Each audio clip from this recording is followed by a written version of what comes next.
Good afternoon to all of you. My name is Dolor Jan. And syempre, nandito na naman tayo para ipakilala ang isa sa mga produkto from Sammy J Products. Mga Dolors, alam ko na isa sa mga paborito nating mga Pilipino, ang kape. Kaya ngayon, ipapakilala natin ang Sammy J Nutri Essential Coffee. Ano ba ang maganda sa ating Nutri Essential Coffee? For ordinary coffee, gumagamit lang sila ng ingredients na coffee bean, which is pinagkukuhaan ng caffeine para magbigay energy sa ating mga katawan. Gumamit tayo ng guarana extract, which is more caffeine, more energy yung kayang ibigay sa atin. Bukod pa ron, nilagyan din ni Ma'am Sammy ng L-theanine ingredients yung ating kape, kung saan magandang sustansya yan sa ating brain para magbigay ng focus sa mga ginagawa nyo sa araw-araw. Biro mo, no? Energetic ka na, tapos meron ka pang mind focus. Huwag nyong kalimutan yung ating organic psyllium husk powder. Good example of good fiber. Don't worry sa mga mataas yung sugar content, kahit paborito nyo yung kape, hindi niya kayo nakakapag-coffee kasi sa sweetener na ginagamit. So, alam ni Ma'am Sammy yan, kaya gumamit siya ng organic sweetener, which is stevia leaf, para ma-enjoy nyo pa rin yung pag-inom ng ating Sammy J Nutri Essential Coffee. Kaya ano pang inaantay nyo, mga Dolors? Tikman nyo na, subukan nyo na yung ating Sammy J Nutri Essential Coffee. Magtitimpla tayo para maipakita ko sa inyo kung kaano kadali siyang itimpla. Kuha tayo ng kape.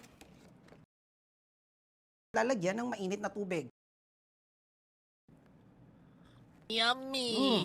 So, ayan, mararamdaman mo or malalasahan mo talaga yung caramel flavor niya. Okay, so ayan, thank you very much sa mga nanood. Sana maraming naging interesado at subukan yung ating Sammy J Nutri Essential Coffee. Again, my name is Dolor Jan and I'm your live demonstrator for today. Thank you very much. God bless to all.